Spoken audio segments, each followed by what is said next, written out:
আসসালামু আলাইকুম রহমতুল্লাহি ওয়াবারাকাতুহু। প্রিয় দর্শক, আপনারা কেমন আছেন? আশা করি অনেক ভালো আছেন। আলহামদুলিল্লাহ, আমিও অনেক ভালো আছি। আমরা গত পর্বে পানাহারের গুরুত্ব ও উত্তম পন্থা সম্বন্ধে আলোচনা করা হয়েছে, আর এই পর্বে হালাল খাদ্যের গুরুত্ব সম্বন্ধে আলোচনা করা হবে। সবার আগে বলে রাখি, যদি ফেসবুক থেকে দেখেন তাহলে প্রোফাইলটি ফলো করে দিবেন, আর ইউটিউব থেকে দেখলে চ্যানেলটি সাবস্ক্রাইব করে দেবেন। কেননা এই প্রোফাইলে ইসলামিক কন্টেন্ট সম্বন্ধে আলোচনা করা হয় এবং কন্টেন্ট তৈরি করা হয়। তাই এখন শুরু করা যাক মূল আলোচনায়। আল্লাহ তাআলা পৃথিবীতে মানুষকে সৃষ্টির সেরা হিসেবে সৃষ্টি করেছেন এবং বেঁচে থাকতে প্রদান করেছেন রিজিক। এর মধ্যে রয়েছে মানব জাতির জন্য কতিপয় হালাল বস্তু ও কতিপয় হারাম বস্তু। আল্লাহ মানুষকে হালাল গ্রহণ করার জন্য নির্দেশ দিয়েছেন, অর্থাৎ ফরজ করেছেন। হারাম বর্জন করার জন্য বিশেষভাবে আদেশ দিয়েছেন।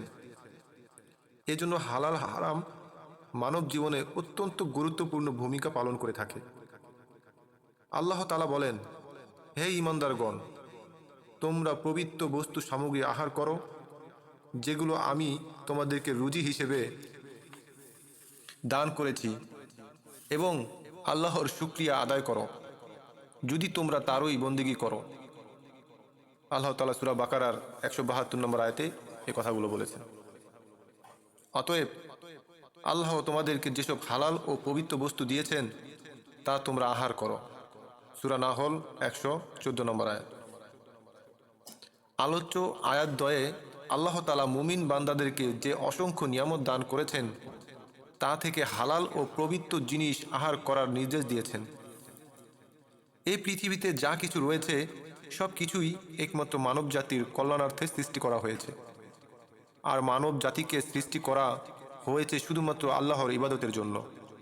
সুতরাং মানব সন্তানের প্রতিটি পদক্ষেপে আল্লাহর সন্তুষ্টির কথা স্মরণ রাখা বাঞ্ছনীয়।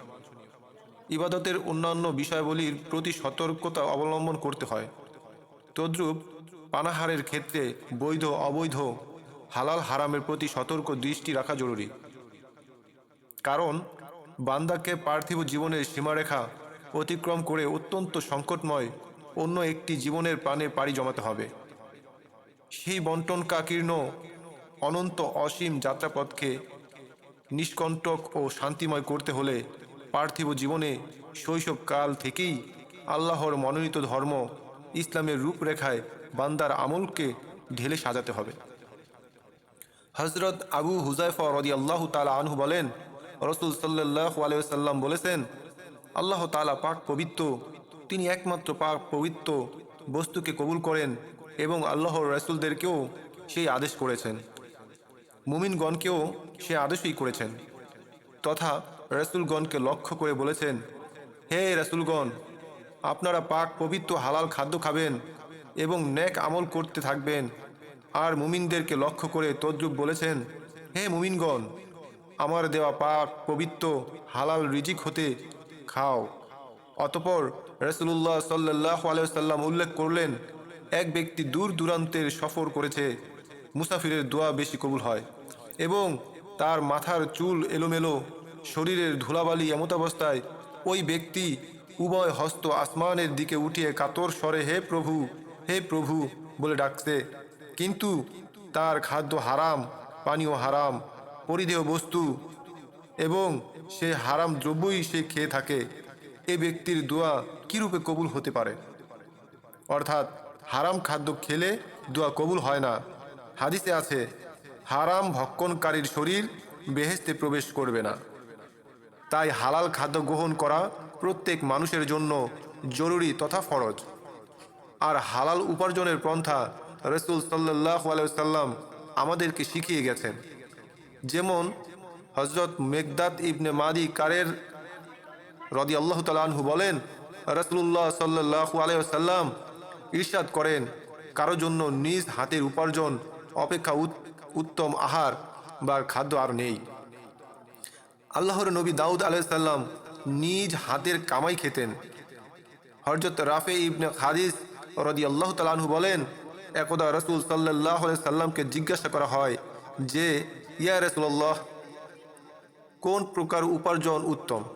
রাসূলুল্লাহ সাল্লাল্লাহু আলাইহি সাল্লাম ইরশাদ করেন, হাতের কাজ এবং হালাল ব্যবসার উপার্জন। পরিশেষে বলা যায়, প্রত্যেক হালাল দ্রব্যে রয়েছে মানব জাতির কল্যাণ আর সফলতা। আমরা পরবর্তী কন্টেন্টে হালাল খাদ্যের উপকারিতা সম্বন্ধে আলোচনা করব ইনশাল্লাহ। সকলেই সাথে থাকবেন। আল্লাহ হাফেজ।